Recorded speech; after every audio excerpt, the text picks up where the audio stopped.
Mark Carney tried betraying Donald Trump by going directly to Mexico to get a backdoor deal going to cut out the U.S. This is all while Canadian politicians are trying to go dollar for dollar, band for band on counter tariffs. And the U.S. ambassador is showing us Americans are paying attention to everything that the Canadian politicians are doing, and it's not helping. This could double backfire because more and more Canadian companies are going over Carney's head, getting multi-billion-dollar deals started with American companies at the expense of Mark Carney's bargaining chips. He continues to lose all of his strength at the negotiating table, and this is while we have proof Canada's economy is not only floundering, it all started before the trade negotiations with Operation Curry Bomb and the unlimited immigration we were going to take on the US with, and Canada is making extremely concerning announcements about a new set of lockdowns. It's something that needs to be paid attention to globally because Canada could be the canary in the coal mine.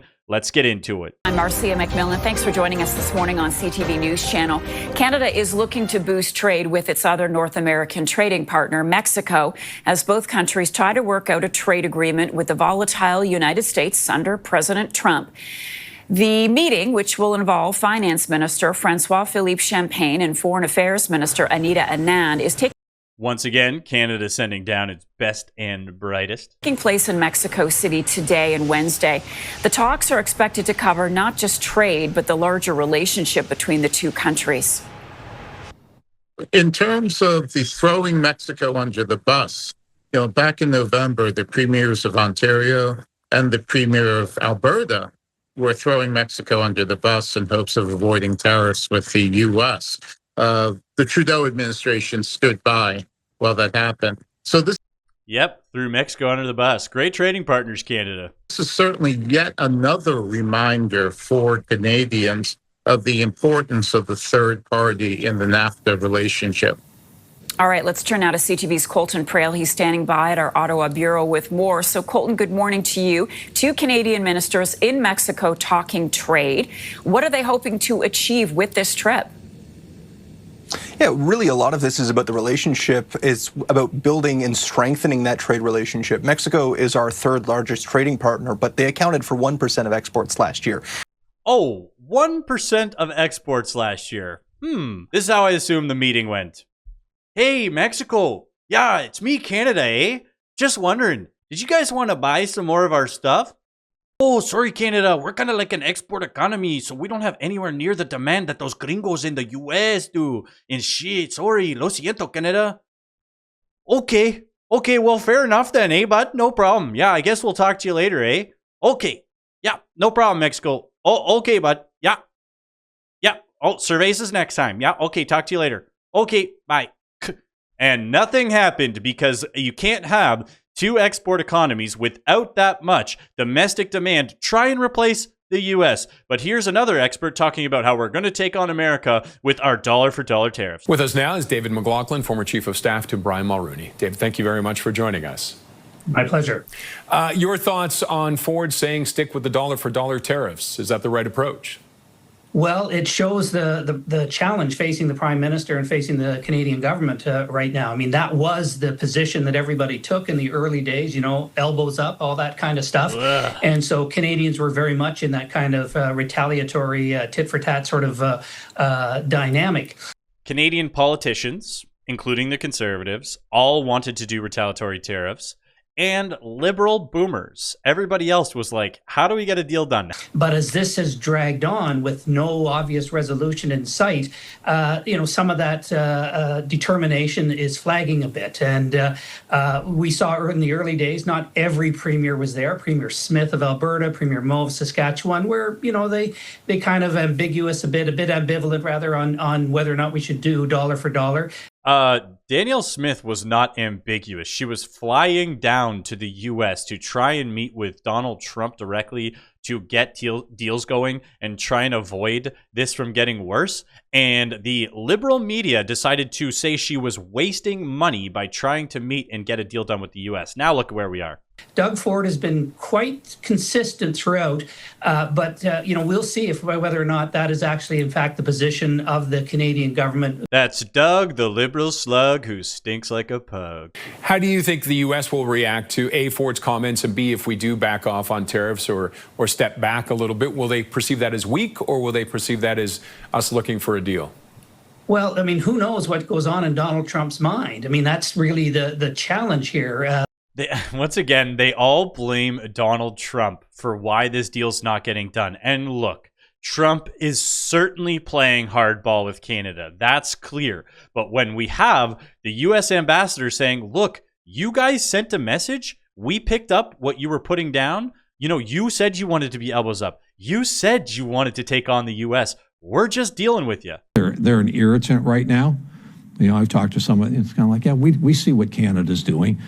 We see the personal attacks that, certain Canadian politicians are making against. They're very, very cognizant of everything that's going on in this trade realm and these negotiations. And he addressed personal attacks there, which I also think need to be addressed. Like, okay, you want to be against Trump, you want to be fighting the trade war, do all that stuff. But the amount of personal attacks which are going towards Trump while we're trying to get a deal done, they're just calling him names, attacking him, calling him crazy, dumb, stupid, all of these things. Look, Trump's not some guy who needs me to protect him. The guy's under fire all the time. He knows how to handle it. But if you're trying to get a trade deal done and the politicians are publicly saying insults to the president of the United States, I feel like it's going to hinder the deal a little bit.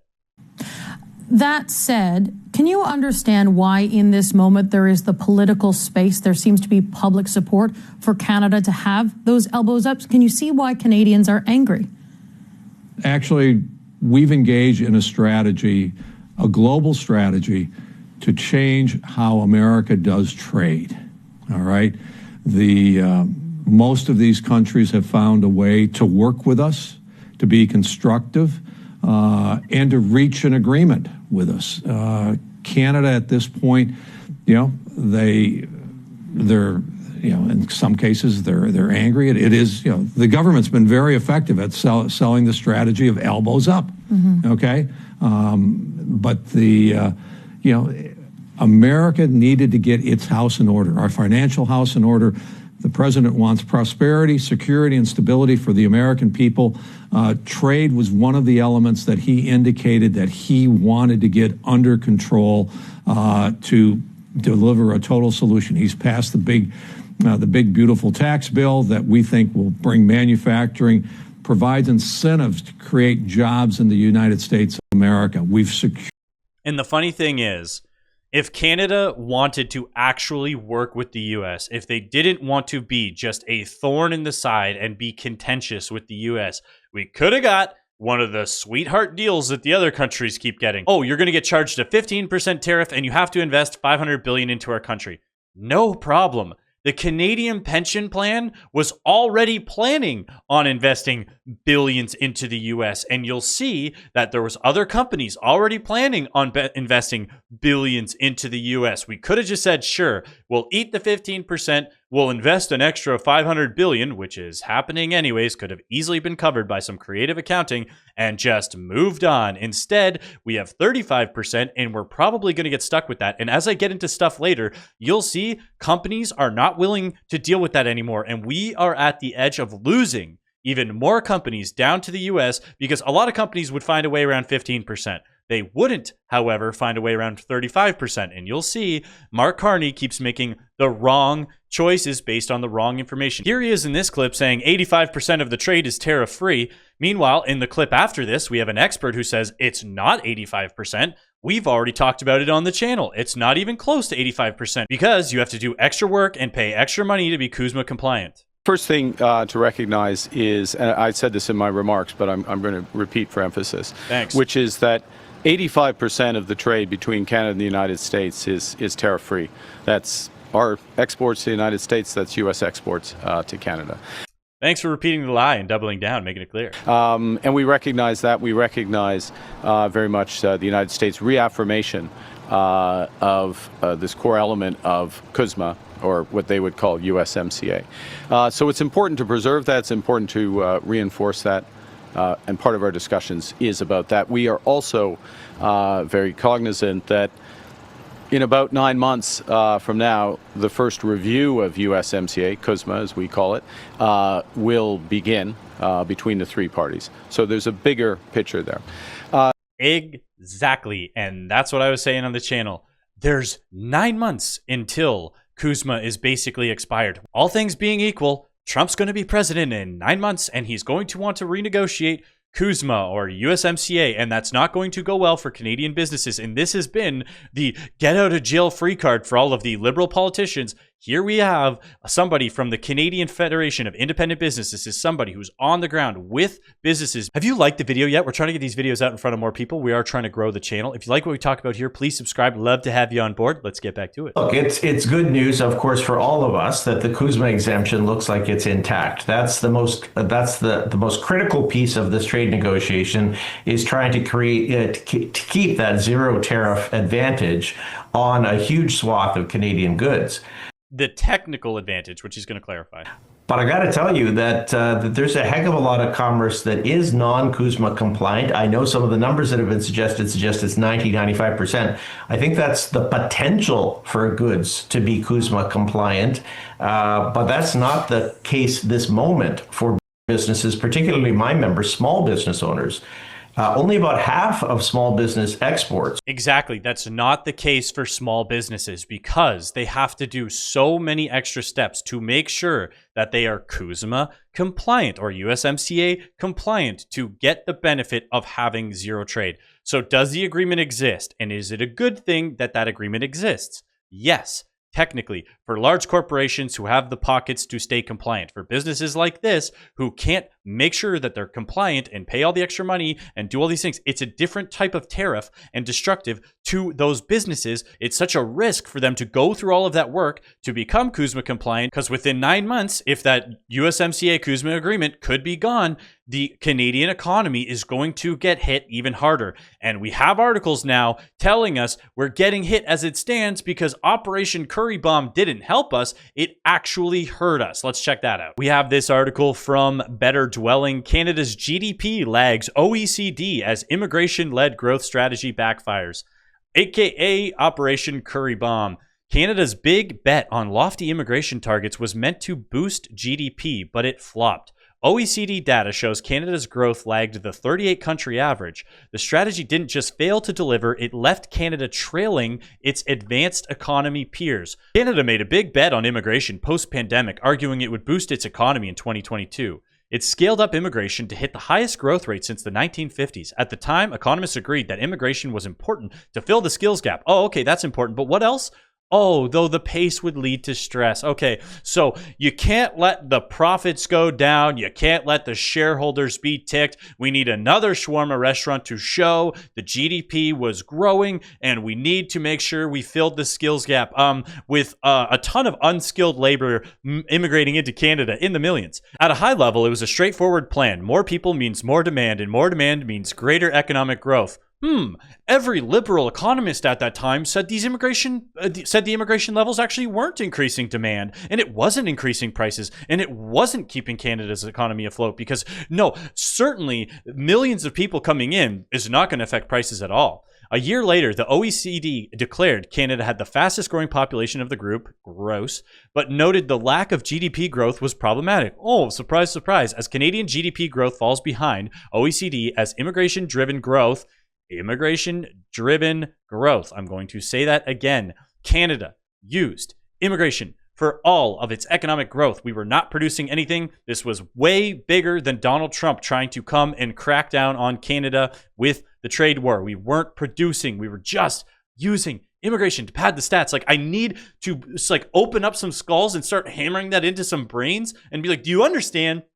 Do you understand? Look at the growth rates Canada was experiencing. Oh, 2022, how perfect. When we got millions millions of immigrants in a single year. So when they all got new cell phone plans and rents started to go up and house prices, then people were doing renovations and then all these things. You only buy one cell phone as an immigrant. You only buy one couch as an immigrant. You only buy these things while you get settled. And as you get settled and all of the demand starts to show in the numbers, the next year it starts to slow because they're not buying another cell phone plan. And that's why there were economists monitoring these services and these other things saying, hey, all of this growth is fake. You're padding the numbers. It's going to end badly. And it has.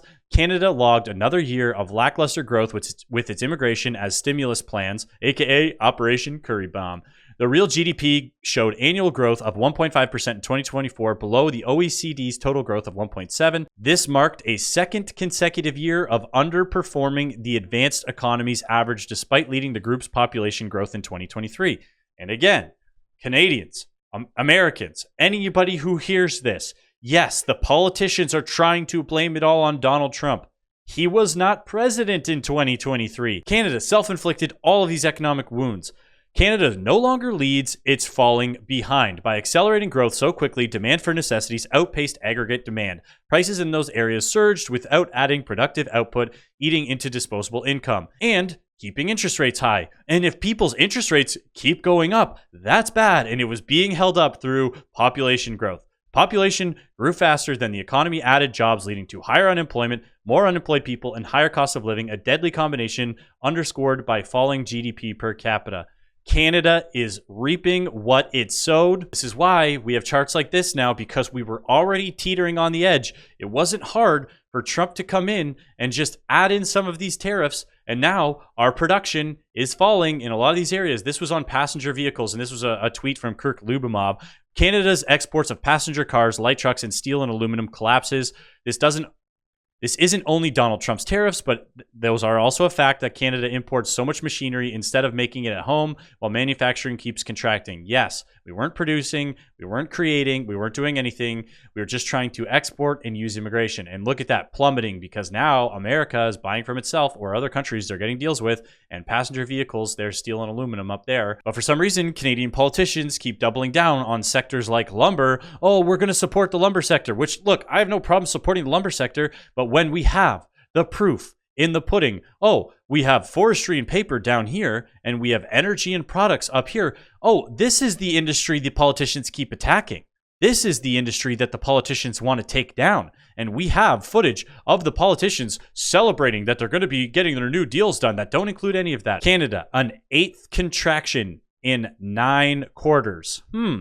All of these quarters. I don't remember Donald Trump being around for those. I don't remember the tariffs being around for those. So every time, once again, the liberal politicians try to blame this all on Donald Trump, which again, I'm going to say, yes, the tariffs are now compounding this problem. They're making it worse. They didn't start the problem, and we were already sick. We were already struggling. While Canada's leadership continues to fall apart, while Mark Carney shows that him and his squad are useless at actually trying to build any nation-building projects and allow companies to grow in Canada, we are going to see these titles continue, like the ones I showed in this other video. Despite pipeline hopes, Enbridge, TC Energy sees strong demand in the U.S. and only hurdles in Canada. And yes, Enbridge says federal support for oil and gas remains to be seen. Those were multi-billion-dollar deals in Canada's #1 producing industry, and they are now moving down to the U.S. So at the very least, we could have used them in trade negotiations and said we're investing in America. This is the big new announcement of another company going over Mark Carney's head trying to get deals done with the U.S. Canadian satellite firm Telesat offers to help Donald Trump's Golden Dome. Telesat Corp's low Earth orbit satellite fleet called Lightspeed could make valuable contributions to Donald Trump's Golden Dome missile defense system, according to Chief Executive Officer Dan Goldberg. The proposed Golden Dome project is still being defined, and there's uncertainty about whether Canada might participate, Goldberg said. Goldberg stated that Lightspeed's capabilities are being made aware to decision makers, that he is bullish about Lightspeed's positioning in a potential network of networks for Golden Dome. So here we have CEOs of Canadian companies trying to get deals done. And we're not talking small deals. The total cost has been estimated at $4.6 billion, Goldberg added. I wonder what level of trade negotiation would have been worth about $4.6 billion investment into the Golden Dome, assuming we were negotiating in good faith. But here's a couple of Canadian bozos talking about how Canada is going to upgrade our interprovincial trade. So basically, the interstate trade. This is like Ohio saying that they're going to trade with Illinois to take on Canada. Hey, man. Hey, Dave. Let's free some trade. Yeah, let's knock down some barriers. Well, this will be good for jobs, good for the Canadian economy. What's this piece about Whistler becoming a part of Manitoba? Yeah. So here they are saying we are going to remove trade barriers. So this is domestically inside of Canada. We have to have separate press meetings. We have to have separate trade negotiations inside of Canada domestically to try and trade with ourselves. Do you think we're easy to deal with when it comes to dealing with another country? If two provinces can't even get along and trade with each other unless we are forced to by Donald Trump? These announcements are so funny that Canada's like, no, don't worry. We'll actually remove the trade barriers we put on ourselves to trade with ourselves, and that's how we will take on the US. It's getting literally hilarious how once again Donald Trump is dictating all of the politics and the trade that happens in Canada. But we are a sovereign nation, although Donald Trump is the one who gets everything done. Speaking of sovereignty, Canada was one of the most cowardly nations when it came to the lockdowns and all of the rules Canada was willing to listen to. The government got people to hate their neighbors. They had people listening to lockdowns for years. They had passports, and Canadians took their marching orders and asked for seconds. And that's why when you see a test here of a climate lockdown banning people of going into forests, you have to get concerned what this means for global trends. A leisurely walk in the woods is no longer allowed in Nova Scotia, and it may not be for the rest of the summer. Effective 4 p.m. today, we're telling Nova Scotians, stay out of the woods. Nova Scotia's premier announced today a ban on activities in the forest because of extreme dry conditions and the risk of wildfires. Hiking, camping, fishing, and the use of vehicles in the woods are not permitted. Trail systems through woods are off limits. At these walking trails in the heart of Sydney, some agreed with the move while others didn't. As long as you're not starting a fire or smoking, you know, that kind of thing. No ripping cigs, got it. You should be able to walk there. It kind of sucks for the campers and anybody out tenting, but it's probably necessary. So there you have it. It's probably necessary that you're no longer allowed to take leisurely walks in the woods in Canada. And meanwhile, this also includes private land. If you're caught in your own forest on your own private land, you are still subject to a $25,000 fine. Again, Canada is the canary in the coal mine. We have a bunch of people who take their marching orders here. Canadians don't stand up against their government. All they do is they sit around and complain. So when they test these projects, like the climate lockdowns, Canada is a great testing area for it. And as we can see, even with all Carney's secret backdoor plans, things are still continuing to get worse for Canada. They lose leverage in the trade negotiations, which we didn't have to begin with because the economy was failing from liberal policies. If you made it this far in the video, you absolutely rock. Don't forget to like and subscribe. We're trying to get these videos out in front of more people. We're trying to grow the channel. If you want to support the channel, there is a link down below. You can do it through YouTube or the other link that I've provided. Thank you, and have a great rest of your day.